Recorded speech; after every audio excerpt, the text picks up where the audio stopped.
Hello everyone, I'm Patricia Shaw and this week we're going to be having a look at functions. Now we've looked at functions previously. Actually, we have to go back quite a bit to the make code microbits programming that we were doing, but we'll be comparing that to what it looks like to define functions in text-based programming. And we're going to then use these to be able to add motor functions to our programs to actually be able to drive the robot around. And we're going to see how these can actually help to keep our programs nice and tidy. So just to recap on what functions are, essentially they're chunks of code that we can group together that makes them a lot easier to reuse to do tasks that we want to do quite often. And each function can be responsible for a single type of task that we want to perform. And by putting these chunks of code together into our functions, it helps keep our programs nice and neat and tidy. It helps to make it easier to reuse those codes. And it also helps makes it easier to debug our programs. So rather than having multiple errors from the same similar bits of code throughout our programs, we can have a single function that we can check, we can fix it once, and then we know it works. So let's have a quick look at functions. So going all the way back to the microbits, we did actually have a look at making use of functions to put bits of code together to make it easier to reuse those in our programs. And what we have on the left here is an example function from the microbit. And what you may notice is on the right, the forever loop that we've got for the Tinkercad circuit is actually a very similar shape to that of the function block on the left. And that's because the forever loop is actually a function itself. It's just one that is predefined, but we've been happily using that in our programs. So we're going to have a look at some of how we define our own functions and what it looks like in text-based programming. So defining our own functions in the text. Well, we've got this very well-structured definition for how we need to actually write it that consists of various different parts. Going across the top line, we have, first of all, the return data type. And this is where we've been using the keyword void in our functions so far. So void setup, void loop. These are actually return data types, but it's actually saying that it's not going to return anything. We then have the function name. So this is the name that we're going to call our function. And when we want to make use of that function, that's what we're referring to the name. So setup or loop. We haven't actually called these directly. These aren't the typical functions that we do call directly, but we have been using other functions. So digital write, delay, those are actually functions that are defined elsewhere by somebody else, and we're just reusing them, and those are their function names. Now, the next really important bit that we have to have when we're defining functions is these two round brackets. And essentially, this is what enables it to distinguish a function from a variable. So if we were just defining a variable, we would have a data type and we'd have a name. These round brackets, enable it to recognize it as a function instead of a variable that we're declaring. Now, optionally, inside between these round brackets, we can put what we call parameters. And these allow us to send some variables specifically directly to our function when we call it.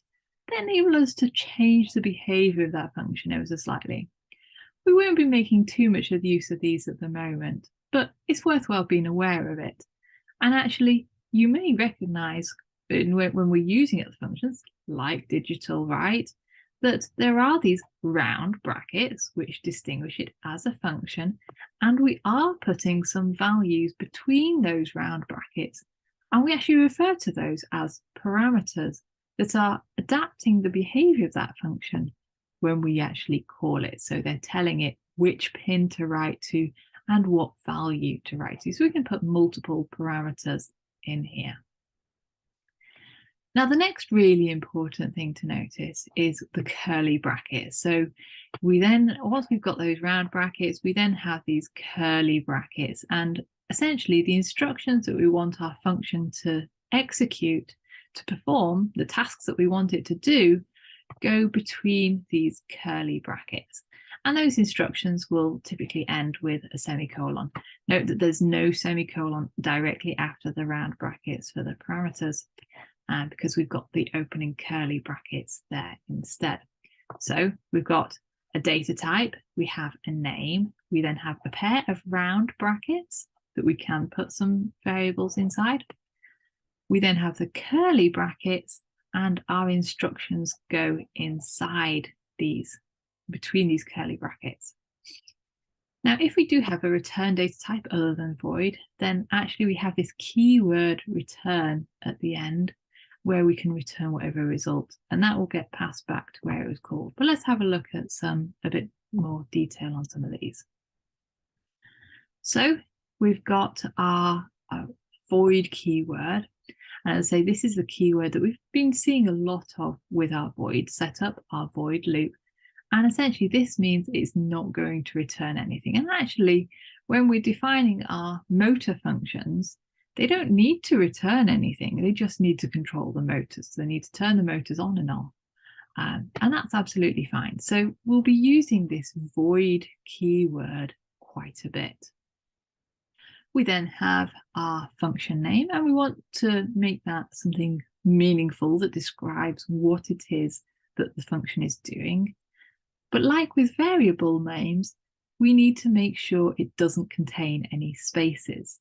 So remember the camel case, where the first letter of words is capitalized as we go through the string, so make it easy to read what it is actually saying. This is quite a long function name though, and when you're typing it out a lot, you don't necessarily want it to be too long, but it's meaningful at least. And then we've got the round brackets. Nothing inside the round brackets, so there's no parameters being passed. And then we have the curly brackets with any code inside. And remember, this double slash is the comments, so anything after those double slash on that line will be ignored. Now, when we actually want to use our function, then let's say inside our void loop function, we can refer to the name of the function, and we need to give those round brackets again to say that we're calling a function. So whenever we want to use a function, we give the name of it, and then we have to make sure we have those round brackets. Otherwise, it would think it was a variable rather than a function. So those round brackets are really important to recognize it as a function. And then we have the semicolon. So when we're calling, when we're telling the program to actually make use of a particular function, we do have the semicolon after the function name round brackets. But when we're defining the function, when we're specifying how it does what it does, then we have the curly brackets with the instructions inside. So let's just quickly have a quick recap of the data types. I've mentioned some of these previously. And quite often we have actually been making use of the int data type, so the first type that's listed here, and that's storing whole numbers, so our range of different numbers that we've got here. But there's other data types that we could potentially use as well. Last week when we were talking about if statements, then we were looking at things that equate to booleans, true or false. And we've got other ones that have numbers that contain decimal points. We've got individual letters, and we've got strings of letters to make some text up together. And as I say, the special one that means there is no data type is this keyword void. Note that if we are defining a variable, we can't use this keyword void, because that would really confuse a program. It says you're defining a variable with no data type. I don't understand. So if we're defining a variable, we have to use a predefined data type. But if we're defining a function, we can say, no, I'm not actually going to return anything from this function. So the data type can be void. So we've got our if you want to make use of a data type to return a value, then we can replace this keyword void with the type of data that we want to return. And then inside our function, we can create an instance of a variable of that type. We can do some things with it. And then we have this keyword return on the last line of the function, because actually once it's returned, it's not going to execute anything else. So there's no point in having anything after that return statement. And we can then specify the value that we want to return. And if we're then using that inside when we're calling that function, so we're saying we want to make use of that function, we've got the function name and the round brackets, but then on the left-hand side, we're getting something back from this. So we can assign that to a variable using this single equals. So on the left-hand side of that equals, we create a new variable with a data type that matches the return type of the function. We can give it a variable name. We use a single equals to say we're going to store something into that variable. And then on the right-hand side, we say what the value is that we're going to store. And in this case, that value comes from the function. So we can actually store the result that's returned from this function directly into our variable. Don't worry if you don't get that straight away. We won't be making too much use of this initially, but it's there for you to be aware of. And similarly with the parameters. Since I've mentioned them, I'll very quickly go have a look at how they are, but don't worry if you don't get these straight away. We'll come back to them later. So parameters, as I said, they go inside between the round brackets that define it as a function. When we're specifying the parameters, we have to give it a variable name. So we have to give it a data type followed by a variable name. And we can have multiple of these which are separated by a comma, with each one having the data type, variable name, comma, data type, variable name, data type, variable name, and so on. Then inside the function, so between the curly brackets, we can do something with that parameter that's been passed. And that can modify what it is that's actually the behavior of the function. So in this case, it's passing a number to the function, and we're saying that the function is going to subtract 5 from that number. So inside the function, we're creating a variable of the right data type. We're taking the parameter that's been passed and subtracting 5 from it and assigning that to the variable we've created. And then we're saying that we're going to return an int, and so we return that should actually be sum and not my number. There's a typo in my slides. So we're returning the sum from that function. So that would actually be a bug in my program that wouldn't be detected by the compiler, but would give me some strange results that aren't necessarily doing what I expect it to do. And then when we go to use this in our setup or in our loop, we can call that function by its function name, subtract 5, and then we've got the round brackets, and inside that round brackets we can specify the value we want to pass. Now this could be the number written directly into there, so we could write 20 into there, or in this case we've created a variable beforehand which we've assigned the value 22, and we can put the name of that variable. We don't want the data type in here. We definitely don't want the data type repeated in here when we're calling the function. But we can refer to an existing variable by its name when we're calling the parameter, calling the function. And here's another example of a function that we're using where we are passing a parameter. So serial.println is also a function that we're calling. Here we have the round brackets, so we can recognize it as a function. And in between those round brackets, we're passing a number. And so here is actually going to do something with that parameter that we're passing. And in that case, it's actually printing it out to the serial monitor for us.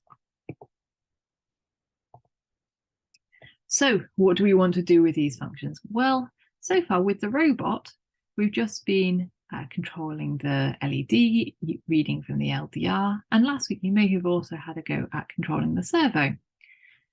But what do robots often do? They drive around. Our robot does have 2 wheels, it does have motors to control those wheels, so let's get it driving around. Now the motors themselves are these yellow blocks in Tinkercad, and the wheels would actually be connected. You might be able to see these little white rods sticking out. That's the bit that actually turns on the motor, and that's where the wheel would be connected to.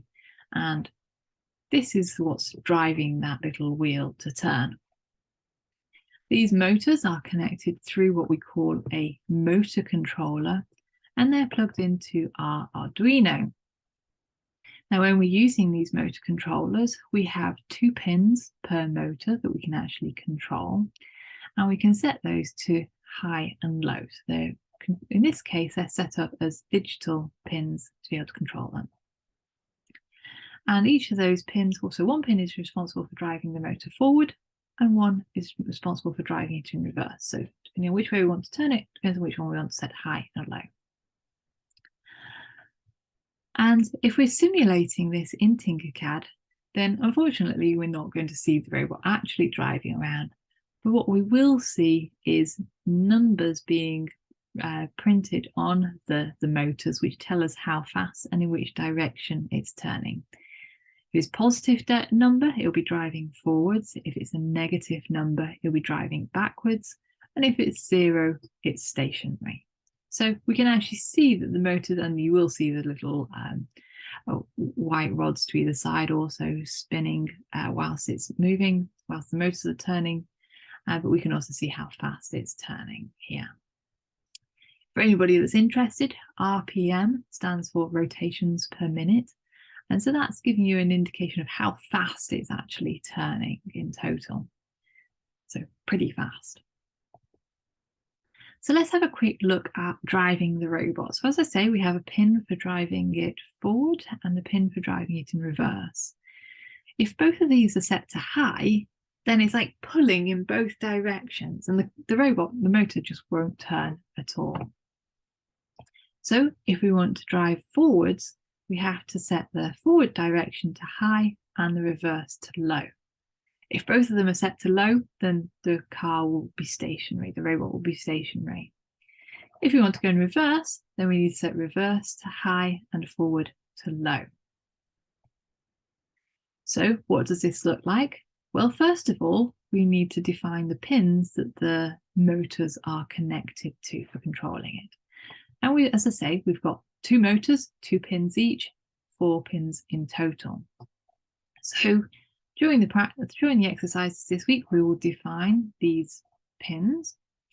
So they're connected to pins 10 and 11 for the left motor and 9 and 6 for the right motor. And I've given them the names which tell us whether they're going forward or reverse for each of those pins with an integer data type. So then in our setup function, we need to define that these are output pins. So we'll actually be writing to these pins in order to be able to control the motors. We're not going to be reading anything from these motors, so there's no input from them. They're purely used for output here. So we need to set the pin mode for each of these pins to output.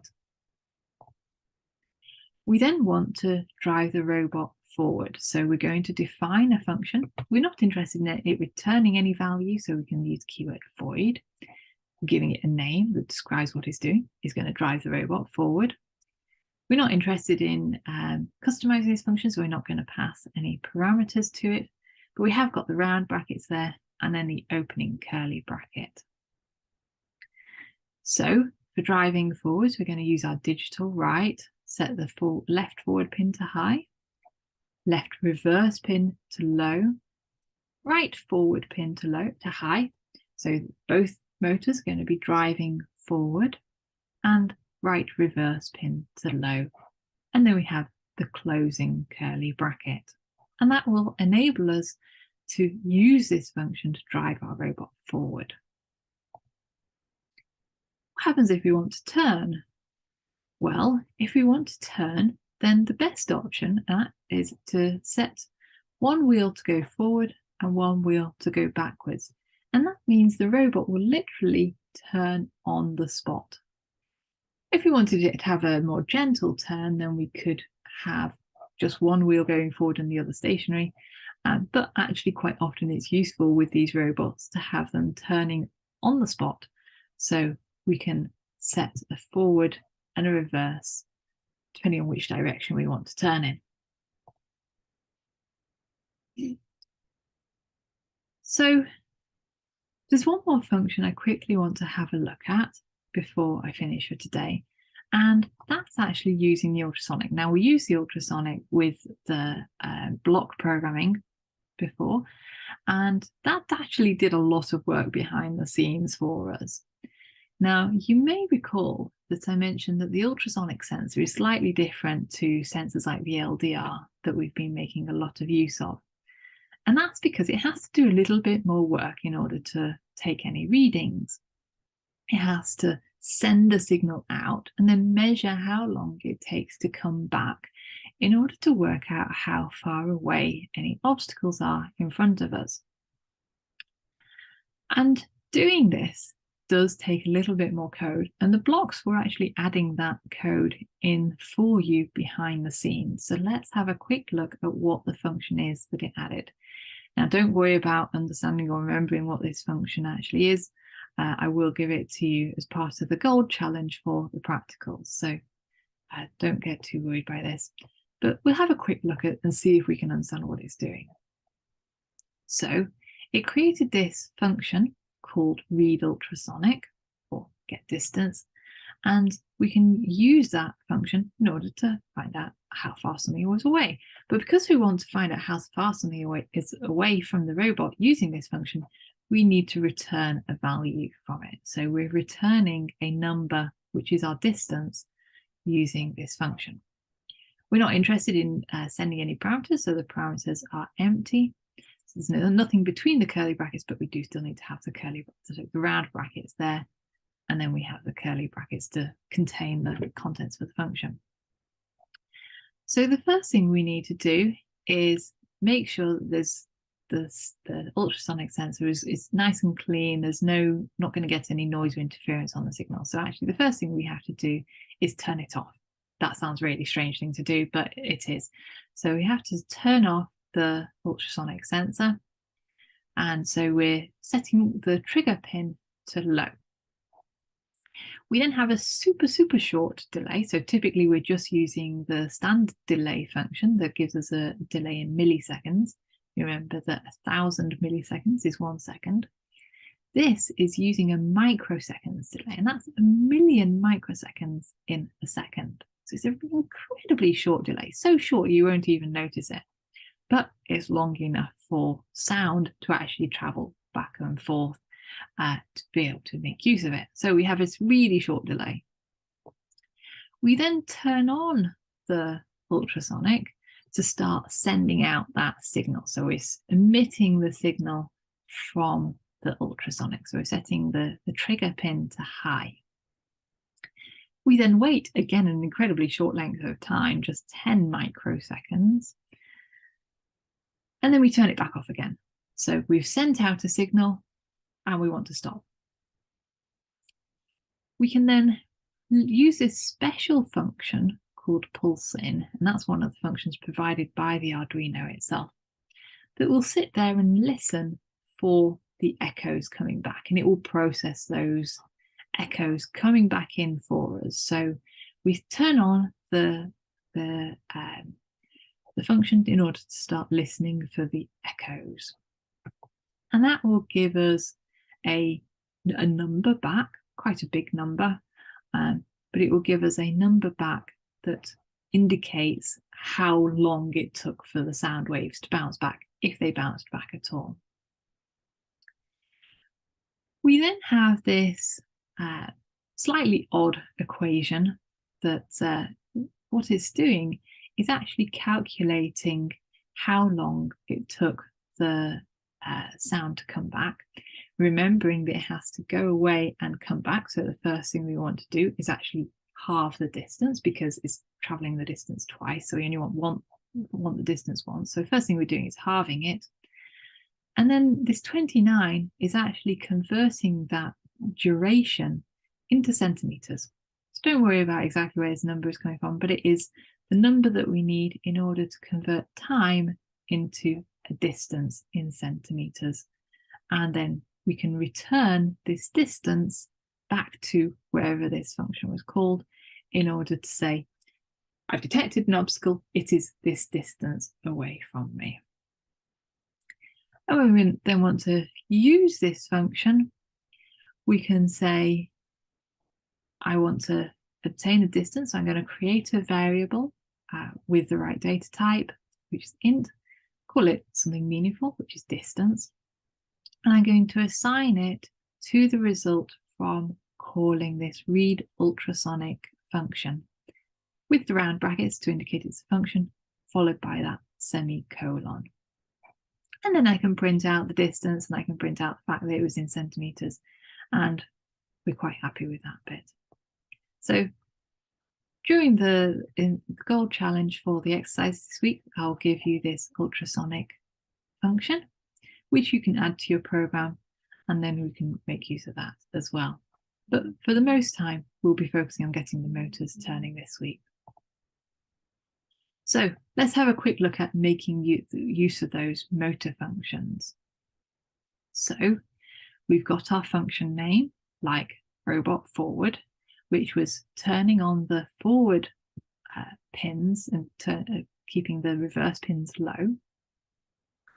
And we want to call that function to drive our robot forward. Now, we have to remember that the physical sense of this is that we're enabling the motors and the robot's going to start to turn. And so we then need to use a slight delay in order to specify how long we want our robot to drive forward for. So in this case, we're calling the function robot forward with the round brackets, followed by the semicolon.